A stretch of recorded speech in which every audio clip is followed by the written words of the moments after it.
Welcome to the Right Chamber. The podcast where we dive deep into the fascinating world of medicine and healthcare. In every episode, we will talk about pivotal topics relating to medicine and surgery in the UK and what it's like to be a healthcare professional today. We are inviting doctors and other healthcare professionals across different specialties to discuss their experiences and give an insight into what their journey has been like. Please follow us on Instagram and TikTok at RGUCMS and subscribe to our YouTube channel, RGUC Media. So sit back, ignore the traffic, and enjoy the Right Chamber podcast.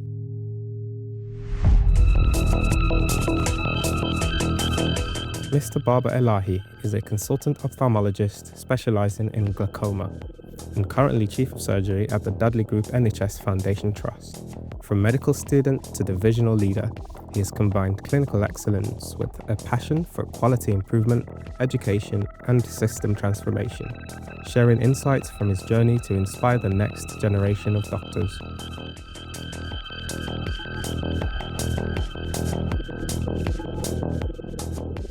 Hello everyone, welcome to the podcast today.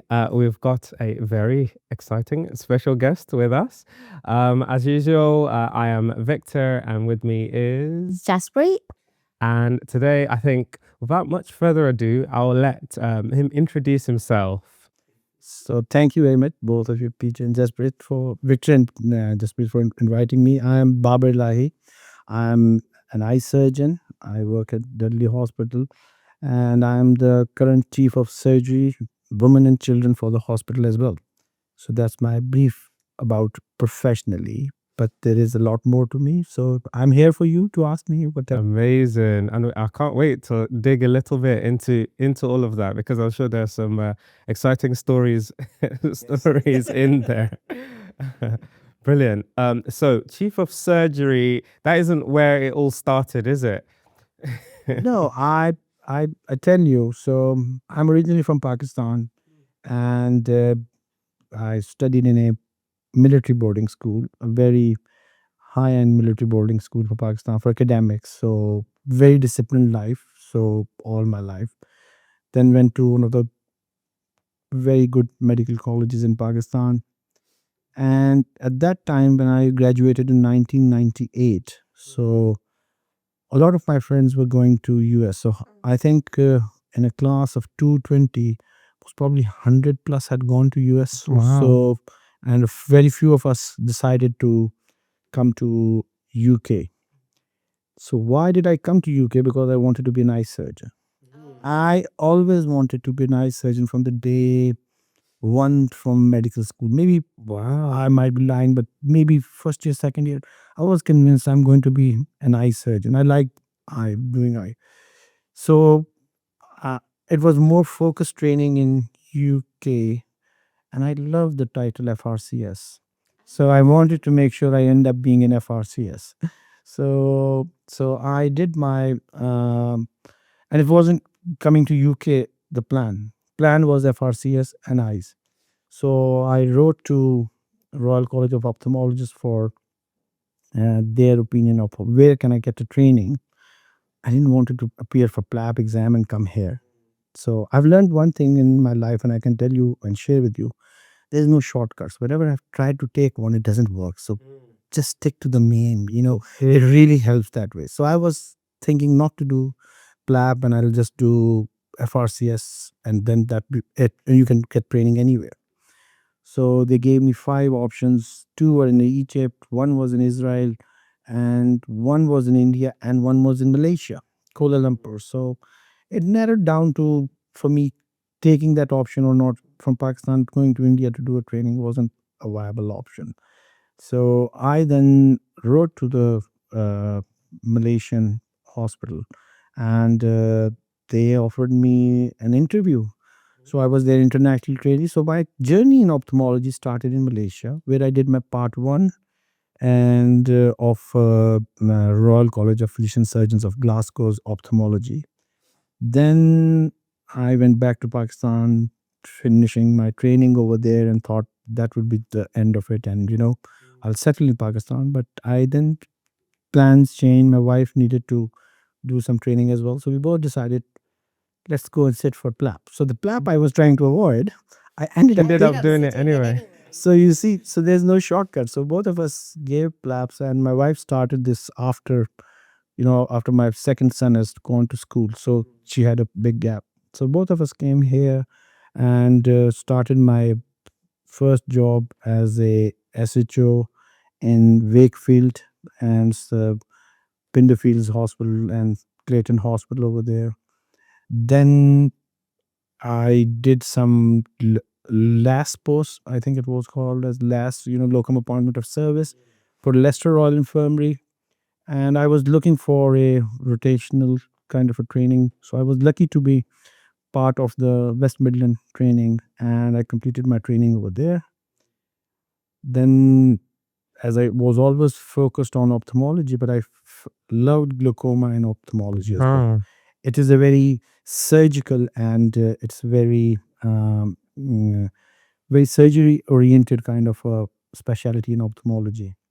So when I finished my training at the rotation, so I had applied for one of a very good fellowship at Oxford. So they had 2 years waiting. So I got my fellowship post, but I had a gap in between. So I went for another fellowship in between. So I did a last year as TCS fellowship for glaucoma. We used to call it STO at that time, Advanced Specialist Training in Ophthalmology in Glaucoma. Then did 1 year of almost 9 months at Leicester Royal Infirmary, and then went to Oxford. And I was appointed from Oxford as a consultant. So I was the first ophthalmology consultant who was West Midland trainee to come to Russell Hall Hospital. So that is my journey for coming here. How Wow. many years did that take? It takes a lot. It took around it does take a lot of time, for especially when you are an international medical graduate. You have to realize so I graduated in 1998 and went to Malaysia in 2001. So came to UK in 2005, and I got a consultant post in 2015. So you can Wow. imagine. So so this has been but as I was telling Victor, that in fact it's not, people think that it's going to take that long to become what you want to be. I think I like the part of me which was in Malaysia as well.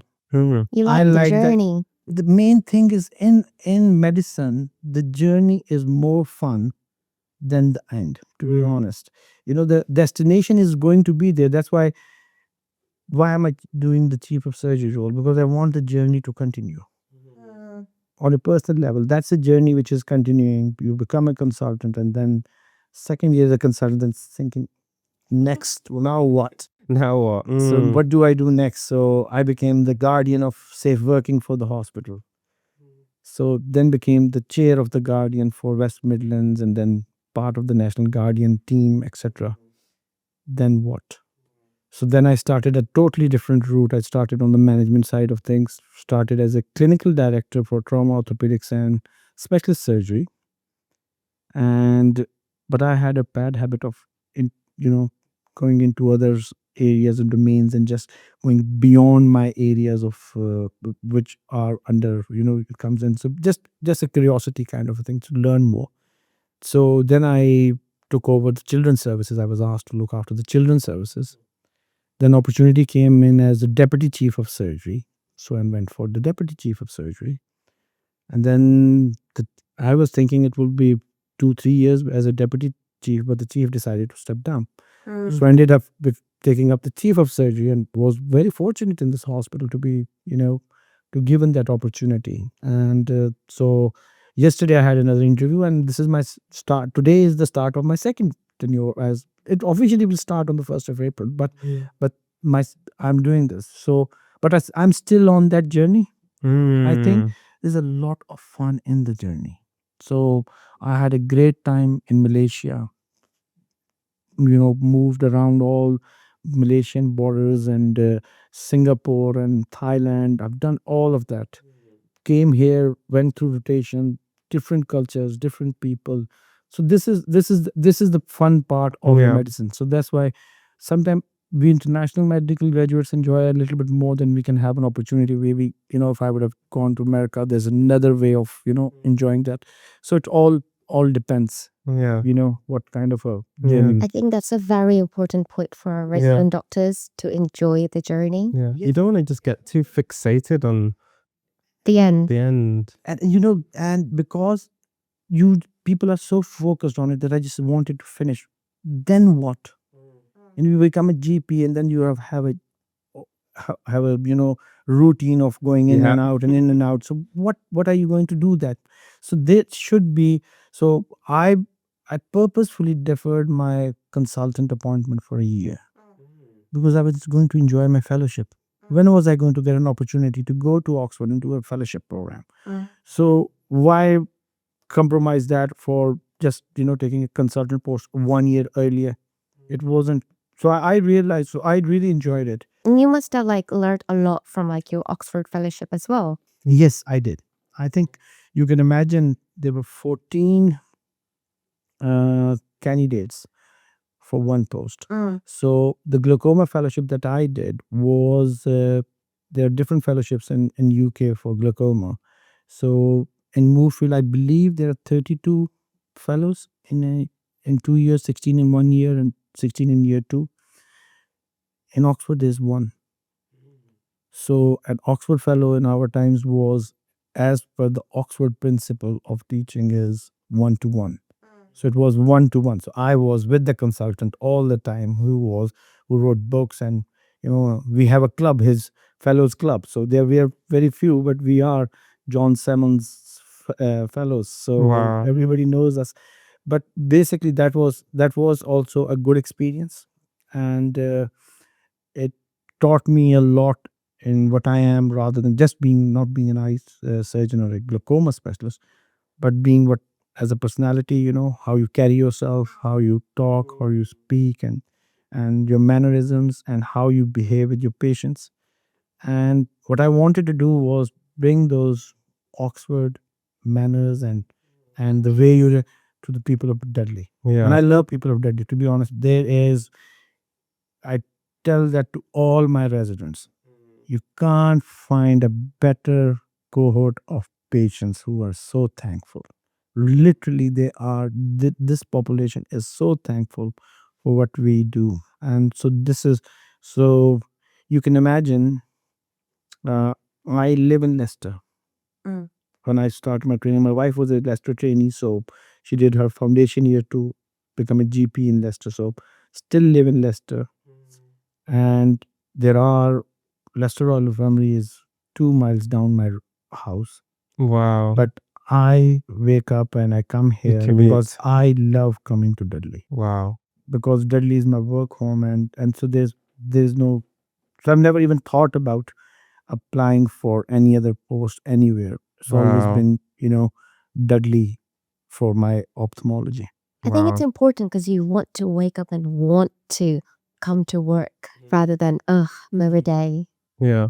And I got your point, and I tell you, I'll just add one thing.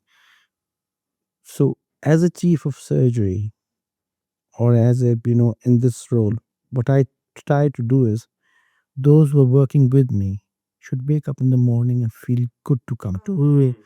If I could deliver that, I don't need to deliver anything. To be honest, there's a lot of talks about how we deliver well-being, etc. That's the best way of delivering well-being. If you have that mindset that everybody should be, happy to come to work. yeah, Yeah. Create the environment that Yes. makes you want to. Yeah. I And think everything that's the plays a goal, part in like- that, isn't it? you can go into any specialty and want to just finish it, Mm. but you still Yeah. have to wake up and go to work. Yeah, honestly, and I think it's a huge topic at the moment as well, with training becoming increasingly difficult to get for a lot of people. Sometimes there are setbacks in your journey as well. But I think it's just as I said, it's really important, because one beautiful thing about medicine and surgery is that no experience is ever really wasted experience.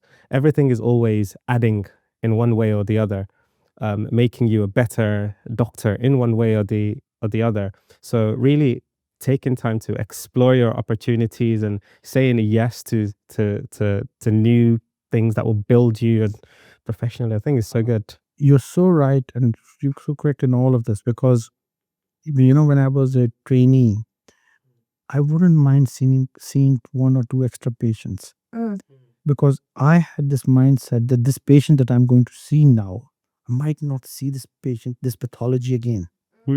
So, that's my opportunity. You can learn a lot of things in books, but that pathology in front of you, nobody's going to take away from you. So, especially when you're going for exams and etc., that's the key. The There's a lot of knowledge in the books. There's a lot of online resources, etc., etc. But actual knowledge is right in front of you, that hands on. And if you do that one, you know, so ophthalmology is very interesting, because ophthalmology is only one specialty where you're a surgeon as well as a physician, Mm. because it has a very mix of both. So it gives you, because I could be dealing with a lot of systemic diseases like diabetes kind of issues that come, their complication. Rheumatology, we have a very close link of working with. And so it works with a lot of specialities. So rheumatology also for uveitis, etc. And similarly for glaucoma, you have other systemic conditions. So you need to have good systemic understanding of medicine. So my final FRCS exam had an exam on medicine. So they, apart from ophthalmology surgical part of it, I had a proper medical, because that's what was expected. And then you become a surgeon and you enjoy the surgery. And not only you enjoy the surgery, you enjoy to, if you were that mindset who likes to have some toys, that's the specialty to be. We're talking about robots now here in robotic surgery. Ophthalmology is that level many years ago. So Wow. microsurgery, phaco machines, laser hair, everybody's doing a laser for different stuff, and so many equipments to play with, diagnostic wise. So it's a very exciting specialty which has a lot of new equipment coming. So ophthalmology that I was doing as a year one or two trainee back in Malaysia, I think is almost obsolete now. It's a total different It's ophthalmology. changed so much. So that's the beauty of this specialty. So it keeps you excited. Yeah. So if you like to have a journey, ophthalmology is the specialty to be, because it really, it's good one for work life balance. If you want, if you don't over want to do things, but that's, ophthalmology is a very good specialty.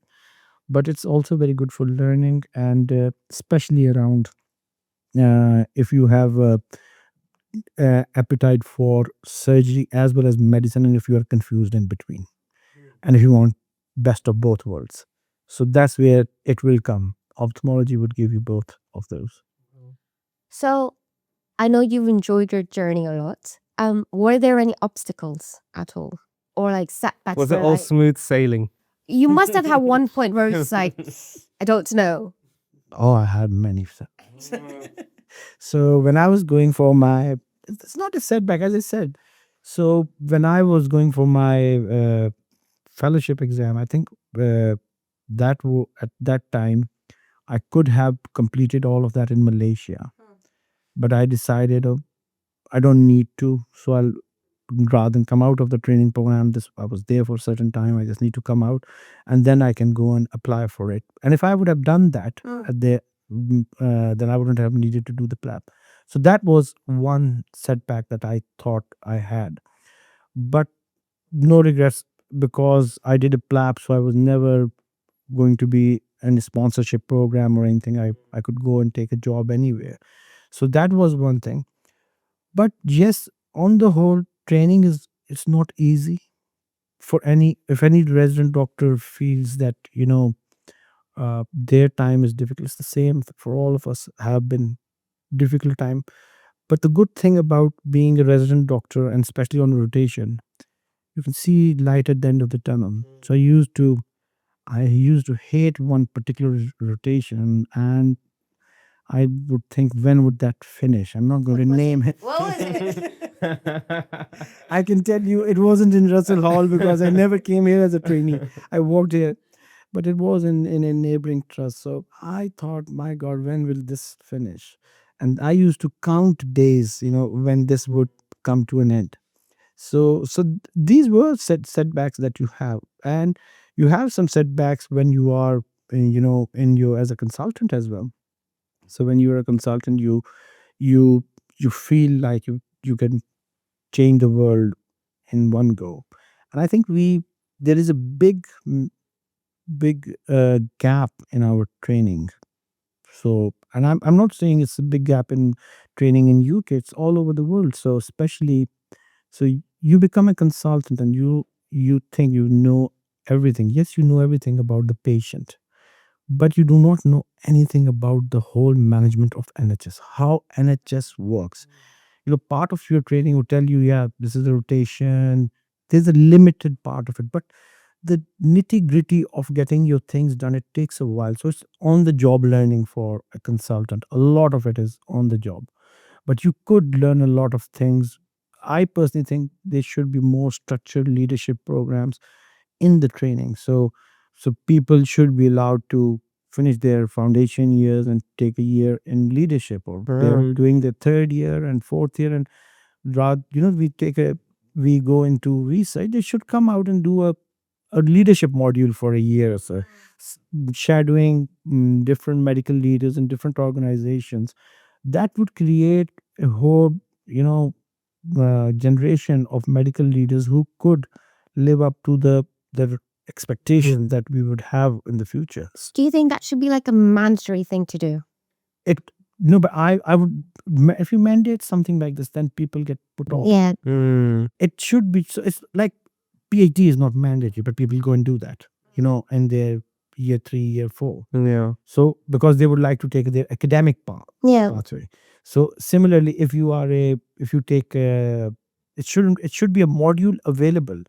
It should be a paid module. That's Yes, what I'm I saying. think that's You should have that's the the option. option, but also someone should sponsor it. Yes, it should be. So shouldn't be on the resident doctor to take it on itself, but it should be like an apprenticeship program should be there. So you are an apprentice to the chief of surgery, you are apprentice to the medical director or anybody else like that, on a deputy medical director or medical examiner or chief clinical information officer. So in the future you could be.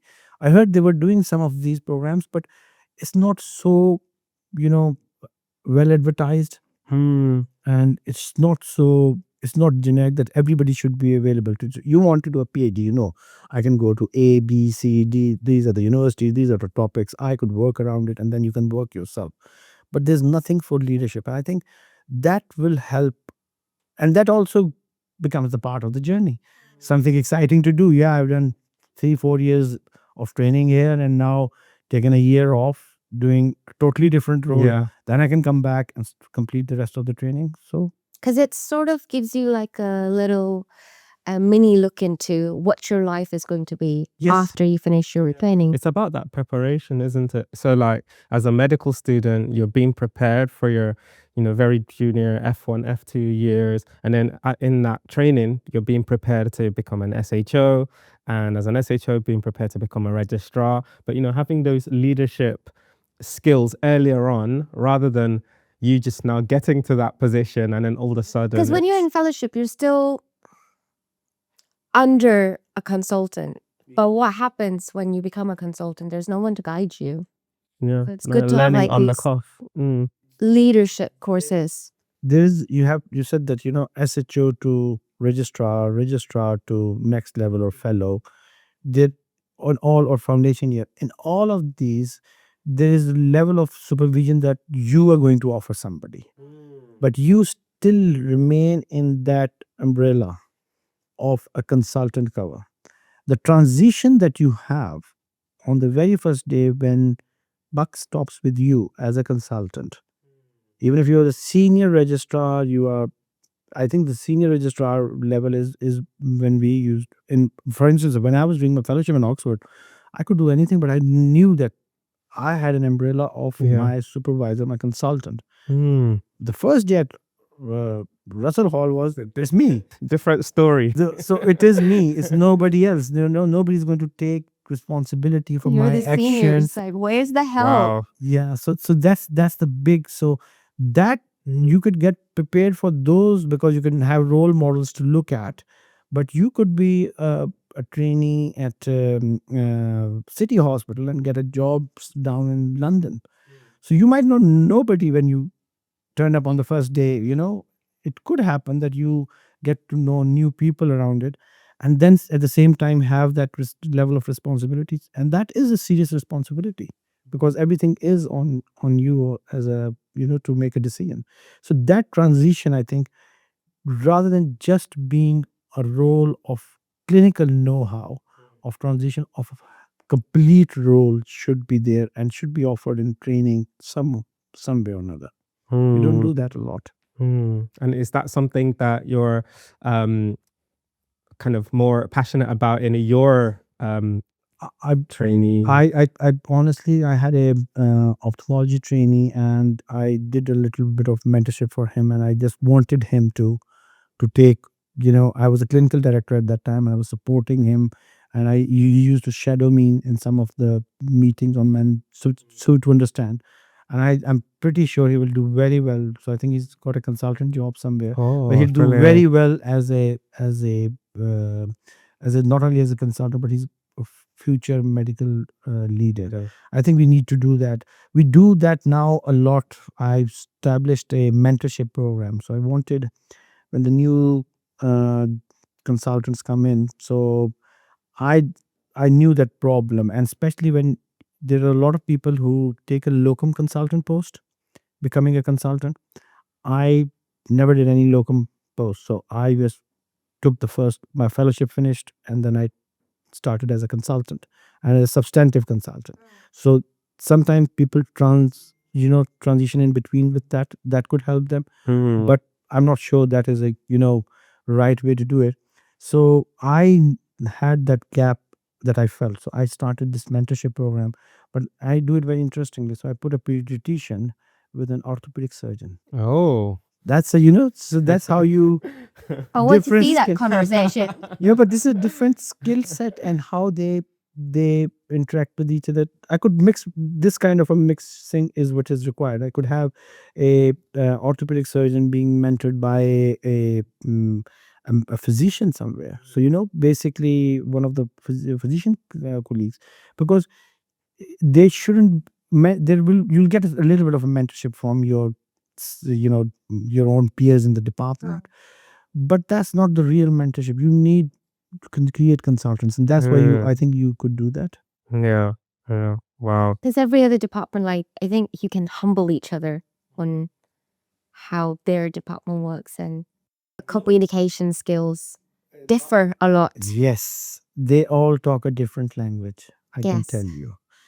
So the way it's they're different. All they're professionally what I mean to say. So if you are there's the surgeon's talk, there's an anesthetist talk, there is a pediatrician's talk, and then there is a gynecologist or ED.